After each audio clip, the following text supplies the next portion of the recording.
All right. Hello, hello. It is time for another edition of the Black Belt Newscast. We are coming to you live from Marengo County. And from Dallas County. All right. Yep. I'm Cindy Fisher, publisher, and that's Todd Trader with water in his mouth. I got a dry throat. I'm Todd. I'm writer. Yep. And we've been running around a lot, and today we're trying to squeeze in our newscast in between. Yeah, we got so much going on. So I always like to start out by saying that every story that we talk about is at blackbeltnewsnetwork.com. We are posting every day, all night, in the weekends. And if you want to get the headlines and know what's going on every day without having to go to the website every day, you can sign up for our daily newsletter at 3 o'clock. All of our headlines come to you for free. I always like to say that all of our stories are free. We do not have a paywall. I'm not going to make you pay to read information about what's going on in your community because we are in this together. So sign up for our daily newsletter.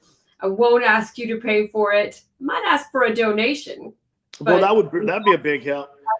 Yeah, money. Donations. The stories. Everybody should be able to see the stories. I do take comments on anywhere that you're watching us. I can see it if you have comments. If you want to say hi, if you want to ask a question about something that we're talking about, or even make suggestions of stories that you would like to see us talk about, because you can send your news to news@blackbeltnewsnetwork.com. We are a community, independently owned by me at the moment. We might be a nonprofit soon, but we want to be a part of your community. If you've got stories that you want us to see, join us in this effort to share all of our great stories. You can be a correspondent, or you can just send us the stories and we'll write about it. Send your resume and information to blackbeltnewsnetwork.com and let us know you want to be a correspondent, you want to take pictures for us, or send us videos. It's really a great way for us to do this together because we are a community. All right. Let's launch into our stories this week. Most of our stories are really fun. We actually don't have any murder stories today, so I'm really happy about that. I know. Isn't that yeah. We held it for a week. Let's start with efforts to light the Edmund Pettus Bridge. This is really interesting because we've talked about this for several years. There's been a movement to get lights put, and this is LED lights, that would go underneath the arch or along the arch and would show at night. And the efforts being led by Mike Lewis. Why don't you tell us about it, Todd? Yeah, I got an opportunity to speak with him about it. And he said that they are in the phase now where they're getting all the permitting from ALDOT, the Alabama Department of Transportation, because the bridge is owned by the state, by ALDOT, and so is the highway on which the bridge happens to cross the Alabama River. Highway 80. So they have to get permission. Now, ALDOT's not going to take care of the lights, and the bridge lighting group is not going to take care of the bridge. But what he's got to get is the permission to install the lights, and that's going to go through many revisions, so it could take a while. But once the lights are installed, then the bridge lighting group will maintain just those installations. They're having some special made pieces that are coming to Selma from places that are making them. And actually, the companies that are designing the lights and making the lights, many of them are donating their time as all pro bono. There is some cost incurred in the materials to make the lights. So they have a fundraiser going on. And right now you can actually donate. I bought the little candle. I should have brought it over here because I thought it was such a great idea and such a great cause. I'm sorry, what we said? Yeah, so they have raised the money that they need for for part of it, but I know they're still looking for funds. Yeah, there's still going to be a lot of funding that they need to finish the job. And they do, Mike did tell me that they have a commitment for some financial support from the Alabama Department of Tourism to help maintain the lights once they're installed. But they're still going to have some donations and some money coming in to help complete that process, help keep the maintenance up. All right. Let's move over to Perry County for a sec and talk about they've had an opening for sheriff, and we're hearing that one has been selected or appointed. Yes. Yes, according to the Perry County Commission, Chief Deputy Roy Fikes, that's him right there, has been appointed by Governor Kay Ivey to fill the position of sheriff in Perry County. Billy Jones retired, and he will actually be gone in the next couple of weeks, and Chief Deputy Fikes will take over. He's been a chief deputy there for quite a number of years, and he is also a very experienced law enforcement officer.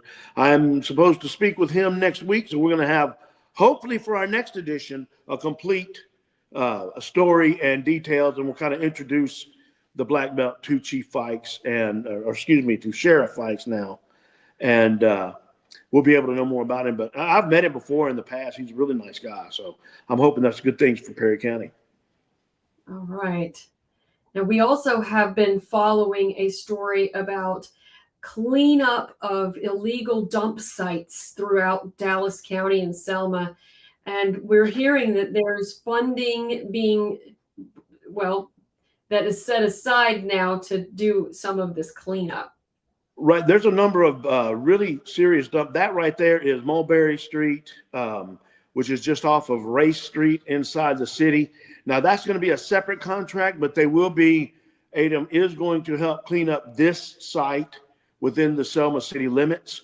There's also some pretty bad right there on Race Street. That's all on Race Street. Those are going to be cleaned up by ADEM. Again, that's a separate contract that they'll be doing for that cleanup. And John Creel, who is the county engineer, he said, environmental engineer, said that Clay Carmichael's helped a lot in that. That's a dump on 414, County Road 414, just off of 41 down in middle of Dallas County. That dump has been there for decades, according to John. That and another one like it near the Portland Landing are going to be cleaned up by ADEM. But if you notice, it's in a ravine. That's John Creel right there. And in order to get that dump site, first of all, they don't know how deep it is. They don't know how much poisonous, toxic matter could be in there. Anything from rotten food to dirty baby diapers. And what they're going to have to do is literally cut a road into that ravine, clean it up from below, and then they will reclaim the land and put it back. And of course, they will literally unmake the road and then let nature take it over. But that cost for that site alone could be in excess of $1 million. So if you put that plus the stuff on Portland Landing, near Portland Landing, which will also be in the hundreds of thousands, plus downtown Selma, a lot of taxpayer dollars going to clean up sites that people are just throwing their garbage illegally. And John Creel is on top of it. He's finding people and finding people who are doing it too. So Dallas County is no longer standing by and letting people litter, is what it amounts to. Well, yeah, we have been covering this for a couple of years, so it's good to see some funding coming behind the effort. And the problem is that's money that could be spent on other things for the public, but because people are not disposing their garbage. Yeah, exactly. Yeah. So, but we'll get it cleaned up. Okay. Well, you just got back from an event that happened today. Yeah. And very interesting. Of Lafayette coming through Dallas County 200 years ago. Yes, actually 200 years ago tomorrow, General Lafayette was taking a tour of the United States on its 50th anniversary to kind of bring back the spirit of 76, as they said. And that is Julian Eicher, who is the president of the Lafayette Trail Association. And they have erected a monument, a plaque in commemoration of Lafayette stopping in Selma. Now, he didn't get off his boat, but he moored just off in the Alabama River, and people from Selma, hundreds, went and visited with him and talked to him and spent some time with him before he went on down the river to Cahaba, which that's tomorrow. But here's another interesting point. The little park that's right next to the St. James, a little brick road. That's called a pocket park. It's actually called Lafayette Park, and which is its official name because in honor of Lafayette. But this organization has put, that's marker number 149. They've got 200 plus markers following his trip through the United States and commemorating places that he stopped and visited. And that was just today. The marker is there, and it's really a cool thing. Tomorrow. Now this is tomorrow. This is from our left to right. That is the new director of Old Cahaba. His name is Will Henry. Then the former director, Linda Derry, who is in charge of the Lafayette celebration. That's Jonathan Matthews, who works there. And of course, that is Henry Hitchcock sitting next to Jonathan, who is going to introduce and welcome Lafayette tomorrow. And the big celebration at Old Cahaba, which starts at 10 and goes to 2.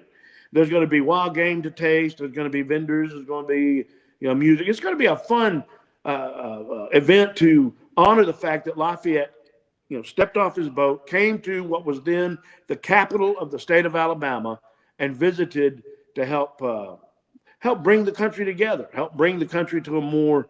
The country was divided at that point. That's it right there, from 10 to 2 tomorrow. And it was actually 200 years ago to the day that he stepped off his boat in Cahaba. And we're going to celebrate that tomorrow. So it's going to be really interesting to see I can't wait to do it. It's going to be fun. It's going to be a lot of fun. I hope everybody comes out to see that. We had thousands of people come to the Dallas County, Perry County line last weekend for another historic event. Oh, tell us yeah. about the Ren Fair. Oh, this is going to be so much fun too. And here you can do both tomorrow and Sunday at Dewani Field, which is on, they call it Church Road. It's County Road 58 in Perry County. If you do a Google for Dewani, DALWHINEY Fields, you'll be able to find it. But the Ren Fair is amazing. I had never been to one until last week. You came, you saw it, you enjoyed it too, didn't you? I did. It was really fun. Let's see. There it is. Here we go. There's all different kinds of shows. There's fire juggling. There's juggling. There's those guys show the sword fighting. There's one of the king that was there. Fun things to do at the fair. You can throw tomatoes at our buddy there. Throw hatchets and archery. These are all the things that you can do. There's vendors there. Of course, it started raining last Sunday, and so a bunch of us were in the main hall. We just started dancing. There is the Piece de Resistance. They have a fantastic, they call it Knights Errant. They have a fantastic jousting show. Look at that. They are really jousting with each other. Wow. And then the sword fights. This is all tomorrow and Sunday at Dewani Fields. It starts at 9, closes at 5. So tomorrow you can literally go to Old Cahaba and enjoy the Lafayette from 10 to 2. And that's till 5. Then you could go up to the Ren Fair at Dewani Fields that afternoon, sometime after you finish enjoying Cahaba, and enjoy that till 5. The food was great there at the Ren Fair. Oh, it was a lot of fun. Yeah, I got the kettle corn. Mm-hmm. Oh, yeah. I understand. If I eat one bite, I'll eat the whole thing. Yeah. I'm still eating it. So that was really fun. And I also saw several people from Selma. I was really curious to see if it was just those interested that follow Ren fairs or Renaissance fairs that came. And I met somebody from Greenville, Alabama. Yeah. And a lot of folks from Birmingham. I used to live in Birmingham. I saw a friend that I haven't seen in 10 years. I saw a Tuscaloosa friend as well. But I also saw a lot of Selma folks that had come to see what's going on down the road. It's kind of near the Perry County line. And so it's right there. Dallas County's right here. So it was really fun. I know that they're planning on doing more events out there. They've been working on this for 10 years to build out what's there. Well, and they've had a lot of private events. They've been, private groups have rented the Dewani Fields out for, like you say, about 10 years now. But this is the first public event. And what's beautiful about that, Sarah, my wife, was working.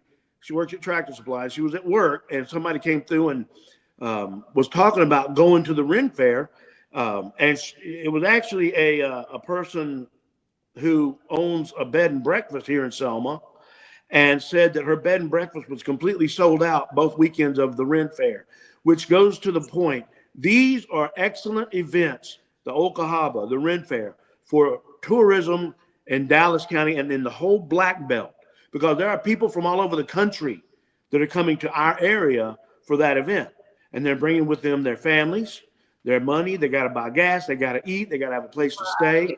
They're bringing money into our area. And that's the point of it's not just for fun. Fun is the main thing, but the underlying thing is good for our area economically and financially. Well, I know they had several thousand come, so that's a really good turnout. Around 2,500, so yeah. All right. Hey, there's another event coming up next week. Rooster Day is returning to Demopolis. I go every year. I have a really good time, and I made this video last year. So the weather is always, well, it's been awesome every time I've been. I know my daughter's got a volunteer there with Beta Club, so, and maybe with cheer, I don't know. So it's very active for the community. They have a band that plays, and they do like little kids get to sing on a stage, and there's a ton of vendors with food. This is another example of their town square where they bring in a lot of people and enjoy the community itself, and also downtown gets a boost. So yeah, a lot of fun. That's going to be April 12th, so it's not this Saturday, 11th and 12th, right? Which day is it? That'd be next Saturday. Yeah, next week, Saturday. That's right. I might have come over. I love Rooster Day. Rooster Day is so fun, and it's hosted by the Marengo County Historical Society. It's a fundraiser for them, and Rooster Day has a history. You could go to our story has it. Let's see, 1919 is when they had their first rooster auction, and it was a fundraiser to build a bridge that goes over the Tombigbee, connecting Sumter and Marengo counties. So it has a history that's fun to it too. I only really remember that it's fun for the vendors and the activities, face painting, etc. But it actually has a really cool history to it too.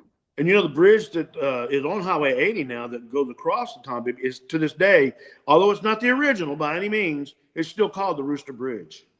Yeah, I love their connection to roosters. You'll see flags around roosters on it. It's really cool. All right, I want to give a little story here that we actually had in Selma. This is a very well-known doctor in Selma, Dr. Sam Lett, who passed away recently, and I got a really great tribute to him that we ran in the print edition of the Selma Sun this week on the religion page. He birthed about 5,000 babies in the 42-year career that he had. And many people in Selma say he brought me into this world. Isn't that really cool? That's amazing. He also was really instrumental in bringing not prenatal care and fertility treatment to Black women in Selma that really were denied care at a certain time. So he is instrumental. He worked at Vaughan for many years. He also was part of starting up rural health. So he's a really important, this is an amazing story. It is on blackbeltnewsnetwork.com that talks about his history, how long, he worked here, what his family history, because that his parents were Black farmers. So it's not how, he is not from a family of doctors. These are really great story. I got to meet him during COVID. He came out. I wish I had a link to that video, but he came out and participated in an early vaccine drive, because in the early days, a lot of folks weren't wanting to do vaccines because they were scared of it. And so he came out. He's in a video I did, 5 years ago, that because he was saying it's important, especially Black community. You got to see me doing it. He has me recording him doing it, getting the vaccine to say it is safe. I'm saying it's safe. It's a really cool story. And Dr. Lett's been a really important part of the Selma community and the Black Belt community for a long time. So we prayers for the family, but thank him as well for what he's done for the community. I'm going to switch over to Rotary, and I'm in Rotaries. I'm the president this year and next year. We get scholarships. And what I love about these scholarships it is geared at helping those at all the schools get a chance to make a pitch. So this is Doria Martin. She is our chair, and she helps get the guidance counselors to select who the participants are going to be each school. So we ended up with 5 all females. There they are. Wow. That gave an essay about their so far history, and then what they would like to do with the funds when they go to college. And it is named, this is a scholarship that is named for Renee Kelly Wilkerson, who was president of the Rotary Club, very young, 22, and she passed away. Those are pictures of her. She also owned the Tally-Ho.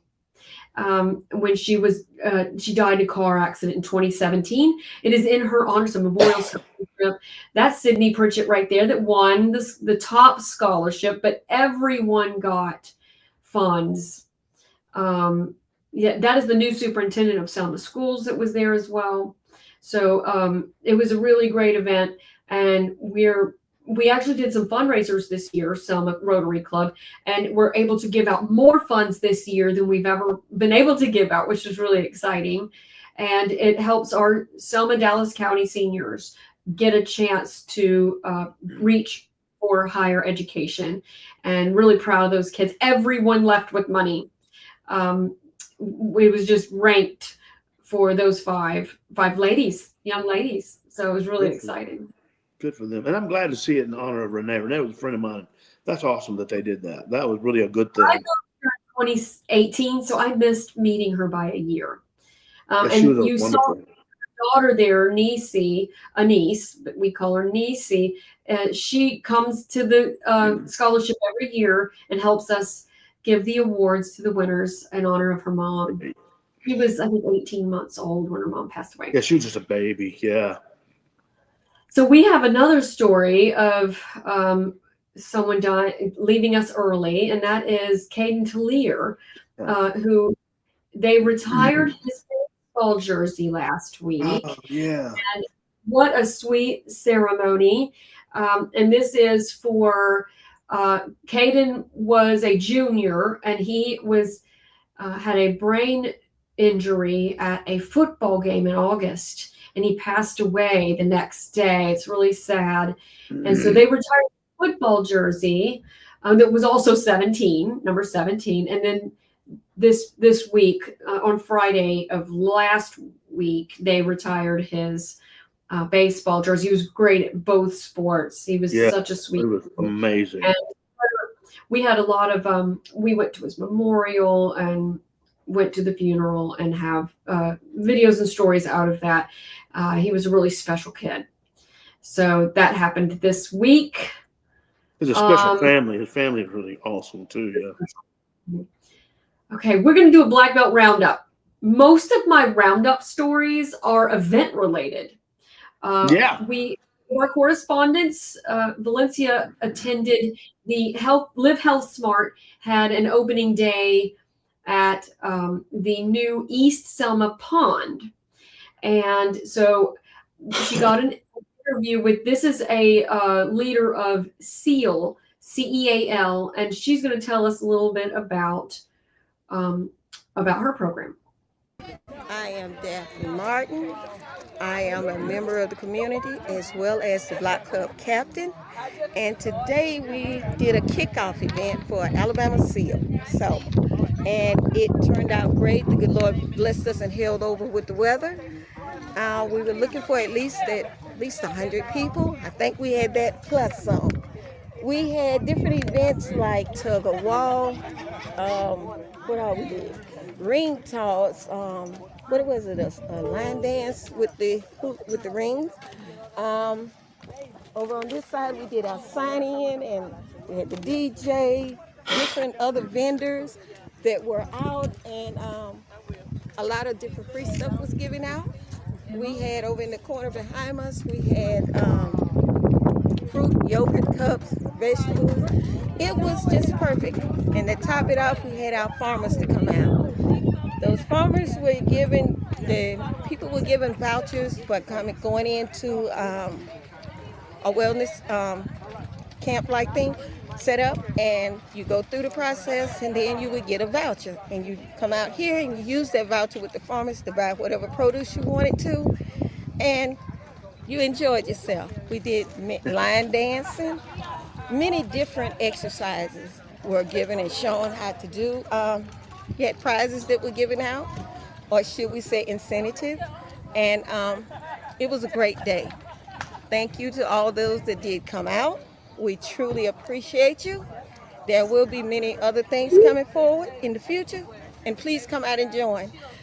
Alabama, see you. So they actually, this is a UAB program, and they actually stocked that pond behind her too.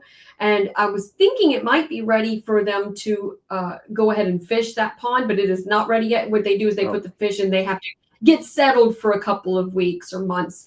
And so they said, I think July is when they'll open the fishing pond part of that pond. Oh, but cool. It's really great to hear about the farmers market, and that's a really great program that they've got. All right. I wanted to bring up another thing. We have a new calendar. So at blackbeltnewsnetwork.com, if you go to lifestyle, it's under calendar. I'm going to make it a lot more viewable soon. It's really, really, really new. If you see, it'll have a tab. Right now it has the tab for Perry County because that's the only one I've done so far, but it'll have one for Dallas, Wilcox. It'll have a tab for Mobile, Meridian, Montgomery, so Tuscaloosa, the places that we go to do things. And it also, and it already has, it's going to have service events. So if you need a food for a food giveaway or a water filter, we're going to have a giveaway page as well. So it's a how to get help page. Also, go on to there's a bright green, you see that bright green button that says add event. You can add your event for free. It costs nothing to add an event on there.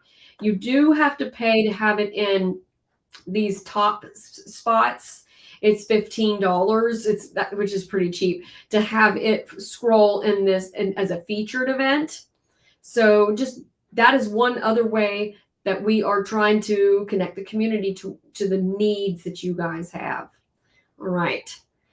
I like that. I can't wait to go play with it myself. I'm glad to know it's back out or getting out there. It's robust, y'all. It has a lot of stuff in there. Okay. I'm going to do a real quick end here. We always thank our sponsors. Randall Thank you, Miller. Mr. Miller. Thank you. Thank you. Give a thoughtful final gift to your family.